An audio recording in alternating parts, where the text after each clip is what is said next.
मत्ती रचित सुवार्ता ह्याचे 17वे अध्याय 1 ते 27 वचने. येशू मोशे व एलिया बरोबर दिसतो. 6 दिवसानंतर येशूने पेत्र, याकोब व त्याचा भाऊ योहान ह्यांना आपल्याबरोबर घेतले व त्यांना उंच डोंगरावर एकांती नेले. त्याचे शिष्य पाहत असतानाच येशूचे रूप पालटले. त्याचे तोंड सूर्यासारखे प्रकाशले आणि त्याची वस्त्रे प्रकाशासारखी पांढरी शुभ्र झाली. तेव्हा मोशे व एलिया हे त्याच्याशी संभाषण करीत असलेले त्यांना दिसले.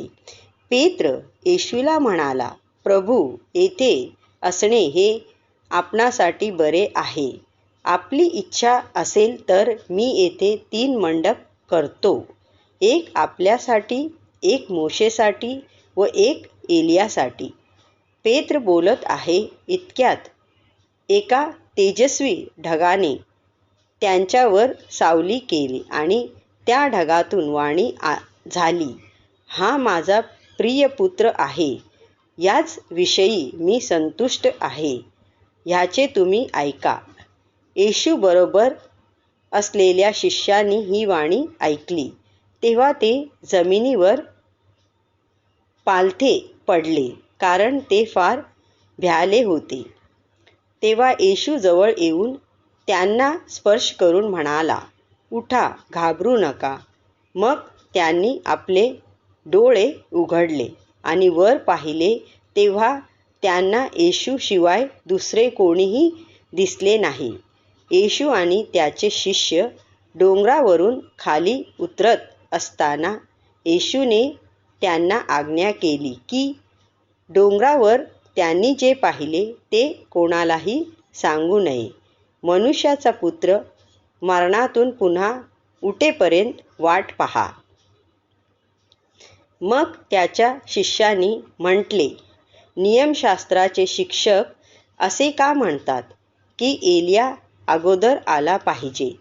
तेव्हा त्याने उत्तर दिले, एलिया येऊन सर्व काही पूर्ववत करील हे खरे, पण मी तुम्हाला सांगतो की एलिया आलाच आहे आणि त्यांनी त्याला ओळखले नाही, पण त्यांना वाटले तसे त्यांनी त्याला केले. मनुष्याचा पुत्रही त्यांच्याकडून असेच सहन करणार आहे.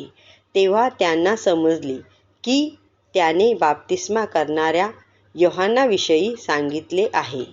येशू एका फेफरेकरी मुलाला बरे करतो. नंतर येशू व शिष्य लोकसमुदायाजवळ आल्यावर एक मनुष्य त्याच्याकडे आला आणि त्याच्यापुढे गुडघे टेकून म्हणाला, प्रभू, माझ्या मुलावर दया करा. त्याला फेफरे येतात व त्याचे फार हाल होतात, कारण तो सारखा विस्तवात आणि पाण्यात पडतो. मी त्याला आपल्या शिष्यांकडे आणले, पण त्यांना त्याला बरे करता आले नाही. येशूने उत्तर दिले, अहो अविश्वासू, विपरीत पिढीच्या लोकांनो, मी तुमच्याबरोबर आणखी कोठवर राहू? मी तुमचे किती सहाय्य करू? त्याला माझ्याकडे आणा. येशूने त्या मुलामध्ये असलेल्या भूताला कडक रीतीने धमकाविले. तेव्हा ते भूत त्याच्यातून निघून गेले आणि त्याच घटकेला तो मुलगा बरा झाला. नंतर शिष्य एकांती येशूजवळ येऊन म्हणाले, आम्हाला त्याच्यातील भूत का काढता आले नाही? तेव्हा तो म्हणाला, तुमच्या अल्पविश्वासामुळे. मी तुम्हाला खरे सांगतो, तुमच्यात जर मोहरीच्या दाण्या एवढा विश्वास असेल तर तुम्ही ह्या डोंगराला म्हणू शकता, येथून निघून तेथे जा, तर ते डोंगर जाईल. तुमच्यासाठी काहीही अशक्य असणार नाही. काही ग्रीक प्रीतीमध्ये समाविष्ट, तरी पण प्रार्थना व उपवास ह्यांवाचून असल्या जातीचे भूत निघत नाही. येशू स्वतःच्या मरणाविषयी बोलतो. जेव्हा ते एकत्र गलिलात आले तेव्हा तो त्यांना म्हणाला, मनुष्याचा पुत्र मनुष्याच्या हाती विश्वासघाताने धरून दिला जाणार आहे. ते त्याला जीवे मारतील आणि तिसऱ्या दिवशी तो पुन्हा उठविला जाईल. तेव्हा शिष्य फार दुःखी झाले. येशू कर देण्याविषयी शिकवितो.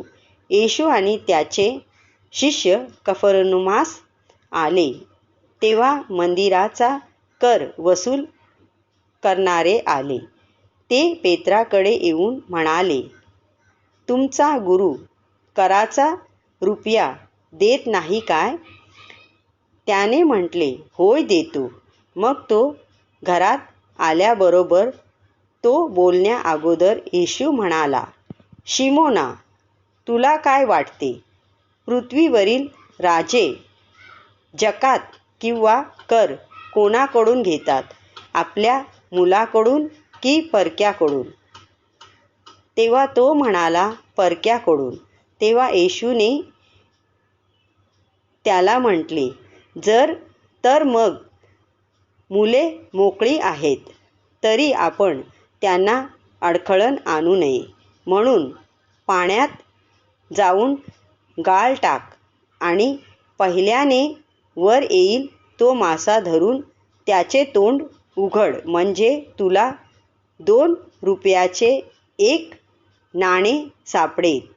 ते घेऊन माझ्याबद्दल व तुझ्याबद्दल दे. आमेन.